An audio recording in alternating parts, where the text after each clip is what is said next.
ऐसी एक कहानी है कि सिंहल द्वीप की एक राजकुमारी और राजकुमारी का नाम क्या है? पद्मिनी। तो पहला सवाल तो है कि सिंहल द्वीप कहाँ? तो हम कहते हैं श्रीलंका। क्या कहते हैं? श्रीलंका। इसका मतलब श्रीलंका की एक राजकुमारी और राजकुमारी का नाम क्या है? पद्मिनी। और वहां के जो राजा है, सिंहल द्वीप के जो राजा है, उन राजा का नाम है गंधर्व सेन, और उनकी जो रानी है उनका नाम क्या है? चंपावत। सिंहल द्वीप एक है, वहां के राजा गंधर्व सेन है, वहां की रानी चंपावती है, और उनकी जो राजकुमारी है उस राजकुमारी का नाम क्या है? पद्मिनी। मेवाड़ का या चित्तौड़ का कह लीजिए, मेवाड़ की राजधानी चित्तौड़ थी, तो मेवाड़ का या चित्तौड़ का जो राजा, उस राजा का नाम क्या है? रतन सिंह। कहानियां ये बताती है कि एक बार उस रतन सिंह के पास में एक तोता आया। उस तोते का नाम था हीरामन। क्या नाम था? और उस तोते ने आगे रतन सिंह को कहा कि रतन सिंह जी, यहाँ से 7 समंदर पार एक इतनी सुंदर राजकुमारी रहती है कि पानी पीती है तो गर्दन से दिखता है। और रतन सिंह जी को लगा अच्छा, इतनी सुंदर राजकुमारी है। और रतन सिंह जी ने कहा अरे यार, ये तो ठीक बात बताई। तोते ने कहा फॉलो मी। तो राजा तोते के पीछे पीछे कहां चला गया? सिंहल द्वीप। कहां चला गया? अगली भी राजकुमारी थी। राजकुमारी है तो राजा की बेटी है, तो राजा की बेटी है तो महल के अंदर रहती है। अब महल में तो घुसे कैसे भाई साहब मिलने के लिए? कई दिन इधर उधर घूमे, कोई जुगाड़ बिठाया कि कोई मिलने का तरीका हो सकता है, लेकिन कोई मिलने का तरीका मिला नहीं। कहानी ये कहती है कि रतन सिंह 7 वर्षों तक सन्यासी की भेष में घूमते रहे। कितने वर्षों तक? कैसे न कैसे कोई जुगाड़ हो जाए।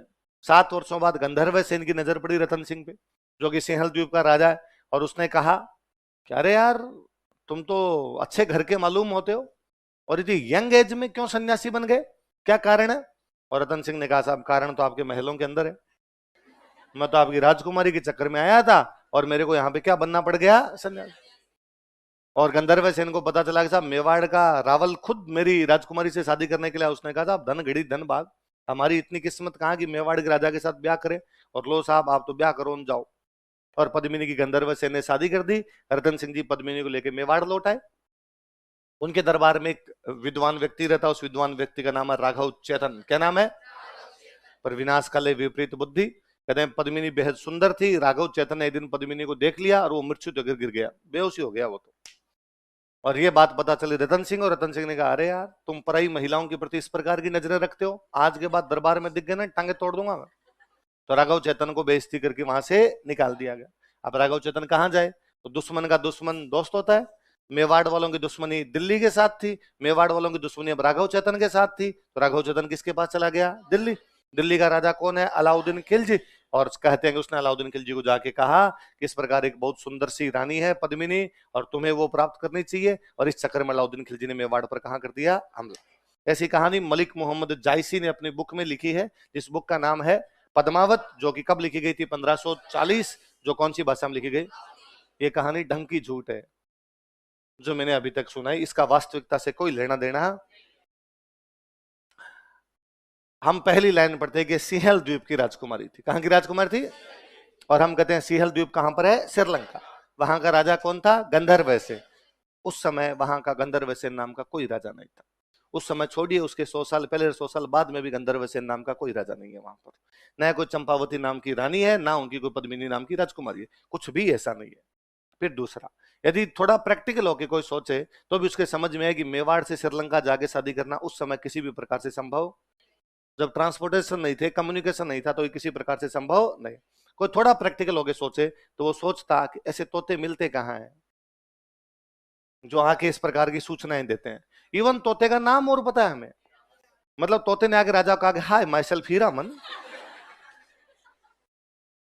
और राजा जी थोड़ा थोड़ा मेरे साथ चलेंगे तो मैं ठीक व्यवस्था करवा सकता हूं आपके लिए। यदि ऐसे तोते होते तो सब लड़के अपने घरों में एक एक तोते रखते, ताकि उनको पार्कों में चक्कर नहीं मारने पड़ते। और तोता उनको कह देता कि भाई 3 गली छोड़ के पीछे मकान नंबर इतने इतने इतने में उधर चक्कर मारे तो ठीक रहे। फिर तो तोते ही लाते यार सारे। फिर तो कोई दूसरी व्यवस्था ही नहीं करनी पड़ती भाई साहब, ब्याह करने ही क्यों पड़ते, सब तोतों के माध्यम से कर लिया करते। मलिक मोहम्मद जायसी ने कहानी लिखी है 1540 में। कब लिखी है? अच्छा, कहानी कहती है 7 वर्षों तक रतन सिंह जोगी के बेस में घूमता रहा। रतन सिंह 1 साल राजा रहा था। राजा ही कितना रहा था? कब मृत्यु हो गई रतन सिंह की? 1303। कहानी है 1540, मतलब 237 साल बाद, 237 ईयर्स आफ्टर, 237 साल बाद में एक व्यक्ति ने, जो कि भारत के उस किनारे पर बैठा है, जौनपुर, जिसने अपने जीवन में कभी चित्तौड़ नहीं देखा है, जो राजस्थान के बारे में कुछ नहीं जानता है, उसने कहानी लिख दी और हम उसको हिस्ट्री मानते हैं, हम उसको पढ़ते हो रहे हैं। और हमारी तो क्या गलती, किताबें पढ़ाती हो रहे हैं और हम इन चीजों के अंदर ही रहते हैं। यदि कोई थोड़ा सा बीइंग राजस्थानी होने के नाते थोड़ा सा सोच लेता, आसपास में ध्यान देता। मैं नोटिस करता हूं कई बार कि यार घरों के अंदर आज भी कोई नई नई शादी होती है ना किसी की, तो मम्मी उम्र की सारी महिलाएं बीननी देखने जाती है, तो बीननी देख के आते हैं, बीननी देख के आते हैं। फिर महिलाएं उसकी तारीफ या बुराइयां करती है कि बीननी फूट रही है कि नहीं है। आज भी कोई बहुत ज्यादा फूट रही बीननी आ जाए तो आज ही कहते हैं भाई रे पद्मणी लगे। कैसी दिखती है? पद्मिनी दिखती है। इसका मतलब सुंदर महिलाओं के लिए अपने यहां शब्द ही क्या था? पद्मिनी। जहां तक इसकी बात है, इस पद्मिनी की बात है, अपने राजस्थान के दोहे कहते हैं कि वो बीकानेर में एक जगह पड़ती है पुगल। बीकानेर में जगह कौन सी है? वो पुगल की राजकुमारी थी। इवन अपने यहां दोहे हैं खूब पुराने कि पुगल गडरी पद्मणी तू रानी सिर मोड़, जैसलमेर जलम लियो न परणी गढ़ चित्तौड़। पुगल गडरी पद्मणी, हे पुगलगढ़ की पद्मिनी, तू रानी सिरमोड़, तू सभी रानियों में सिरमोर है। जैसलमेर जलम लियो, तब बीकानेर होता ही नहीं था, मतलब स्टेट जैसलमेर लगता था। जैसलमेर जलम लियो, तुम जैसलमेर रियासत में पैदा हुई, परनीगढ़ चित्तौड़, और चित्तौड़ में जाके तेरी शादी हुई। दोहा साफ साफ कहता है कि वो राजकुमारी कहां की है? पुगल। कहां की राजकुमारी है? पुगल। जो पुगल उस समय किसका पार्ट हुआ करता? जैसलमेर। और उसकी शादी कहां पर जाके हुई? अच्छा, मलिक मोहम्मद जायसी ने पुगल नहीं लिखा, उसने लिखा है सिंगल। क्या लिखा है? पुगल पुगल पुगल पुगल करते करते उस तक कहानी पहुंची, तो उस तक की कहानी में क्या हो गया? सिंगल। उसके सिंगल को हमारे वाले इतिहासकारों ने कहा कि हमें लगता है ये सिंहल है, और यदि वो सिंहल है तो वो क्या है? फिर श्रीलंका है। हमें लगने को तो कुछ ही लग सकता है। मैं बताऊं, आज भी पश्चिमी राजस्थान में कोई लड़का यदि नखरे दिखाए कि मैं इस लड़की से शादी नहीं करूंगा, ये तो लंबी नहीं है, ये तो पतली नहीं है, कोई इस प्रकार की यदि बातें करे, तो घर वाले माँ बाप कह देते हैं कि चुप रह रे, देख लेंगे कौन सी पुगल की पद्मणी आएगी। आज भी पद्मणियां तो कहां की मानी जाती है? पुगल बीकानेर में जगह पड़ती है। यहां से चित्तौड़ शादी होनी कोई बड़ी बात नहीं है कि पुगल से चित्तौड़ शादी हुई होगी, बीकानेर से चित्तौड़। हालांकि पुराने टाइम में यह भी बहुत दूरी थी, पर फिर भी राजस्थान का राजस्थान तो है, वहां पे तो की जा सकती है। फिर घटना के 250 साल बाद में कोई लिख रहा है, 200 साल बाद में कोई लिख रहा है, तो पता नहीं कितने नमक मिर्च लगे कहानियों में। मैं कहता हूं आज मैंने अभी जो आपको कहानी सुने ना जस्ट, ये आप घर पे जाके अपने रूममेट को सुनाओगे ना, तो आप मेरे वाली कहानी में 2 नमक मिर्च लगाओगे। क्या आप कहोगे अगर सर ने आज बताया था कि एक रानी इतनी सुंदर थी, हो पूछो मत बात। यूं पानी पीती थी तो अरे यूं टपकता रहता था, सुराहीदार गर्दन थी उसकी। सर ने क्या वर्णन किया था तो श्रृंगार रस का, जबकि मैंने नहीं किया। तो तुम अपने घर जाके इस प्रकार की बात बता दोगे, तो चीजें जुड़ती है। एक सीरिया के बहुत बड़े राइटर वे खलील जिब्रान। कौन वे? पढ़ना कभी खलील जिब्रान को, तो पक्का ही पढ़ना तुम। खलील जिब्रान अपनी एक कहानी में कहते हैं कि एक दिन गांव के चौराहे पे कुछ लड़के खड़े थे, और उन लड़कों में से एक लड़के ने कहा, अरे देखो देखो, आसमान के अंदर 7 हंस उड़ते जा रहे हैं। उनमें से एक लड़के ने देख के कहा, पर देखो उस 7वें हंस के दाएं पैर के पास एक छोटा काला सा तिल है। और सबने नोटिस किया कि हाँ, उनमें से एक सफेद हंस के छोटा काला सा तिल था। वो गांव में गए, उन्होंने गांव में जाकर कहा, आज हमने एक 7 हंसों का जोड़ा देखा, पर उनमें से एक हंस के इतना बड़ा काला दाग था। आज भी उसी गांव में वही कहानी सुनाई जाती है, किसी समय हमारे गांव में 7 काले हंस रहा करते थे, तिल बढ़ गया उनका इतना हुआ। फिर किसी ने एक पूरा हंस काला किया, धीरे धीरे 7 हंस ही पूरे पूरे क्या हो गए? काले हो गए। पर चूंकि भाई यही वो अवस्था है, इसी से सवाल पूछे जाते हैं, इसलिए पढ़ना और पढ़ाना पड़ता है। बाकी इन चीजों में कतई कोई सच्चाई नहीं है। सच्चाई इतनी है कि पद्मिनी नाम की एक रानी है रतन सिंह की, राघव चेतन नाम का एक कोई व्यक्ति अलाउद्दीन खिलजी को उसके बारे में बता रहा होगा, और उस पर एक किताब लिखने वाले बंदे का नाम क्या? मलिक मोहम्मद जायसी। उसने पद्मावत नाम की कविता लिखी है। क्या लिखी है? और कविताएं इतिहास नहीं होती। जहां ना पहुंचे रवि, वहां पहुंच जाए कवि। इसका मतलब कवि कल्पनाएं करता है, इमेजिनेशन है, एग्जेजरेशन करता है, ये उसका एग्जेजरेशन है। हमारा दायित्व है, हमारी ड्यूटी है, बनती है, हम जो एग्जेजरेशन है, हम जो इमेजिनेशन है, उसमें से सही चीजें छांट लें, बाकी चीजों को कविता ही रहने दें। कविता कविता रहे तब तक ठीक है, वो इतिहास बननी नहीं चाहिए। अब एक इसमें यह है कि भाई उसने अलाउद्दीन खिलजी को जाके बताया, और ये हम हिस्ट्री के अंदर जानते हैं, हिस्टोरिकल फैक्ट है कि अलाउद्दीन खिलजी ने चित्तौड़ पर अटैक कर दिया था। उसने अटैक किया था 1303 में। कब किया था? अपने ना अपने लड़ने के तरीके में और ये जो बाहर से लोग आए थे इनके लड़ने के तरीके में एक बड़ा बेसिक अंतर था। अपने यहाँ पे लड़ने के तरीके में ये थे कि या तो जीत जाओ या मर जाओ। क्या था? या तो जीत जाओ या विजय या वीर गति। क्या था? विजय मतलब जीतो, वीर गति मतलब युद्ध में लड़ते हुए मारे जाओ। तीसरा ऑप्शन नहीं था अपने यहाँ पे। ये नहीं था कि भाई आप हार रहे हो तो वापस चले जाओ। जो ये बाहर से आए थे लोग, इनके पास ये तीसरे वाला ऑप्शन, फर्स्ट ऑप्शन ही था कि जब लगे कि अपने हार रहे हैं तो चप्पलें हाथ में लो, वापस चलो भाई साहब। और इनको लगता था कि जान है तो, कि भाई इल्तुतमिश ने सोचा 20,000 की फौज लेके आए, लड़ाई शुरू हुई, लड़ाई में 10,000 मर गए, और उसके समझ में आ गई बाकी 10,000 भी बहुत जल्दी मरेंगे, तो उसने अपने बाकी 10,000 का भागो यहां से। अरे लड़ने आए, उसने कहा यार जिंदा बचेंगे तो वापस लड़ लेंगे, 10,000 वापस जाएंगे, अगली बार 20,000 और लेके आएंगे, 30,000 आएंगे, फिर लड़ाई कर लेंगे, तो वापस निकल जाया करते थे। अपने ये वाला था ही नहीं।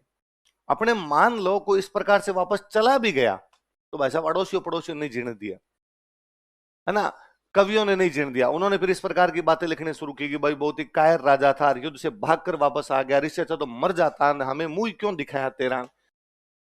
और कोई समाज कैसा होता है, कोई सोसाइटी कैसी होती है, ये उसका लिटरेचर पढ़ो तो समझ में आता है। क्या जैसा लिटरेचर होगा वैसी क्या होगी सोसाइटी होगी। आपने राजस्थान लिटरेचर में दोहे हैं कि रण चालू सूत भागियो। रण चालू, रण मतलब युद्ध, युद्ध चालू है, सूत मतलब होता है बेटा। सूत मतलब क्या होता है? हिंदी में भी सूत ही कहते हैं। सूत भागियो मतलब बेटा भाग गया। युद्ध चालू था और बेटा भाग गया। घावा लथपथ था, क्योंकि गांव में क्या हो गया था? लथपथ। लथपथ समझते हो? खून खून हो जाना एकदम। रण चालू सूत भागियो घावा लथपथ था, कि युद्ध चालू था लेकिन बेटा भाग गया क्योंकि गांव में भर गया था। बंदा घायल हो, युद्ध लड़ रहा था, घायल हो गया, खून ही खून गिर रहा है, और उसको डर लगा यार मर जाएंगे, अब तो इतना खून निकल रहा है अपने, अब तो भाग के वापस घर चलते हैं। वापस घर आता हो, उसको देखते ही मायड़ हांचड़ बाडिया धन चूड़ो चटकाए। मायड़ मतलब माँ, हांचड़ मतलब स्तन। माँ ने अपने स्तन काट दिए कि कभी तेरे को यहाँ से दूध पिलाया था, शर्म आती है कि तू मेरा दूध पी के गया था और वापस आ गया। धन चूड़ो चटका, धन मतलब पत्नी, चूड़ो मतलब चूड़ियां, उसने चूड़ियां तोड़ दी कि तेरे से अच्छा होता ही नहीं कोई। ये घर की स्थिति है कि माँ और लुगाई भी मुंह देखने के लिए राजी नहीं है, तो अड़ोसी पड़ोसी और तो और ही नहीं जीने देते। उसको लगता है कि यार भले ही घाव लग गए हो, या तो मैं मरूं या युद्ध के अंदर जीतूं, तीसरे वाला कोई ऑप्शन है नहीं। और ये अपने समाज जल्दी से चेंज नहीं होता, समाज की प्रवृत्तियां वैसी की वैसी रहती है। ये अपने साथ अभी तक है, अभी तक भी। इसलिए अपने जब सिलेक्शन है किसी का नहीं होता है तो अपने कहते हैं घर वालों को क्या जवाब देंगे। सर घर वाले तो फिर भी मान जाएंगे, अड़ोसी पड़ोसी पूछेंगे उनको क्या जवाब देंगे। सर प्री नहीं हुआ, हर कोई पूछता है अब तो, और तुम तो तैयारी कर ही रहे थे, क्या हुआ। वो मनोवृत्तियां जल्दी से जाती नहीं है हमारी।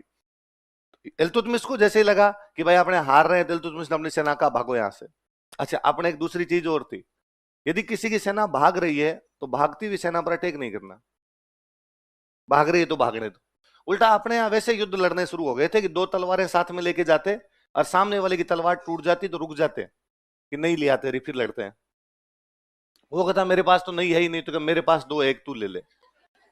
सैकड़ों उदाहरण ऐसे, सैकड़ों एग्जाम्पल है इसमें। इस बंदे से, इस वजह से बंदा खड़ा हो गया कि सामने वाले का हथियार टूट गया था। और अपने पास तो खूब सारे एग्जाम्पल है, हम आज दिन तक पढ़ते हैं कि कर्ण का रथ फंस गया था, अर्जुन ने तीर चलाने से मना कर दिया। अर्जुन ने कहा फंसे हुए रथ में कर्ण पे क्या चला, वो तो भगवान कृष्ण ने कहा मार वरना तो ये मरेगा ही नहीं। अर्जुन फिर भगवान कृष्ण को कहता है अरे ऐसे थोड़ी होता है, कोई फंसे हुए रथ में कैसे मारा जाए। और फिर भले ही अर्जुन भगवान कृष्ण कहने पर चला देता, पर आज दिन तक हम डाइजेस्ट नहीं कर पाते। हमें लगता है उस दिन यदि कर्ण का रथ फंसा नहीं होता तो अर्जुन को बता देता वो क्या चीज था। हम आज भी कर्ण की तरफ झुके हुए रहते हैं अर्जुन की अपेक्षा, यार फंसे हुए रथ में कैसे मार दिया था। तो अपने ये अभी तक भी दिमाग के अंदर चलता है। वैसा वैसा यहाँ हुआ। इल्तुतमिश की सेना जब भाग रही थी, जयद्रथ सिंह की सेना ने उसका कोई पीछा, आप आज भी ना सुनोगे, पूरे भारत के बारे में सुनोगे कि ना तो भारत के लोगों ने कभी किसी को पीठ दिखाई, ना कभी किसी के पीठ पर वार किया। दोनों को क्या मतलब हुआ? ना तो पीठ दिखाई मतलब युद्ध से भागे नहीं, ना किसी की पीठ पर वार किया मतलब भागते हुए पर हमला। यही तो है, इस बात का मतलब यही तो निकलता है। इल्तुतमिश की सेना यहां से भाग गई। इल्तुतमिश की सेना जब भागी, जयतर सिंह को लगा अपने तो जीते हुए तो है, इल्तुतमिश की सेना भाग रही है, इन्होंने तमंचे भी डिस्को डांस किया भूताला के अंदर। इल्तुतमिश की सेना भूताला से भागी है, नागदा से होकर निकली है। कहां से होकर निकली है? भूताला के पास में कौन सी थी? नागदा। नागदा इनकी क्या थी? राजधानी। राजधानी की सेना पूरी लड़ने के लिए कहां गई हुई थी? भूताला। तो नागदा खाली पड़ा था, तो इल्तुतमिश की भागती हुई सेना नागदा लूट गई। तो सैनिक तो खूब सारे बचे हुए थे, भाग तो उनको लगा भाई भागते भूत की लंगोटी चौकी, और युद्ध तो जीत नहीं पाए, गांव में तो तोड़फोड़ कर जाते हैं, कोई तोड़फोड़ कर गए, कोई चीजें लूट लाट गए। थोड़ी देर बाद जब जैतर सिंह वापस आए तो उन्हें लगा यार नागदा में लूटपाट हुई, तो कौन लूट गया? कि साहब इल्तुतमिश की भागती हुई सेना लूट गई। जैतर सिंह को समझ में आया कि कैपिटल, राजधानियां कभी भी प्लेन इलाके में नहीं होनी चाहिए, राजधानियां ऊंची होनी चाहिए ताकि दुश्मन ऊपर चढ़ ही नहीं पाए। इसलिए इस युद्ध के बाद जैतर सिंह अपनी राजधानी बनाता है चित्तौड़। क्या बनाता है? साला ऊपर चढ़ने में जोर रहेगा, चढ़ोगे कैसे? कल को इस प्रकार की स्थिति आ भी जाए तो लूटपाट हो नहीं सके। तो भूताला युद्ध के बाद राजधानी कौन सी चली गई थी? क्यों चली गई चित्तौड़? क्योंकि इल्तुतमिश की भागती हुई सेना ने क्या लूट लिया था? नाग।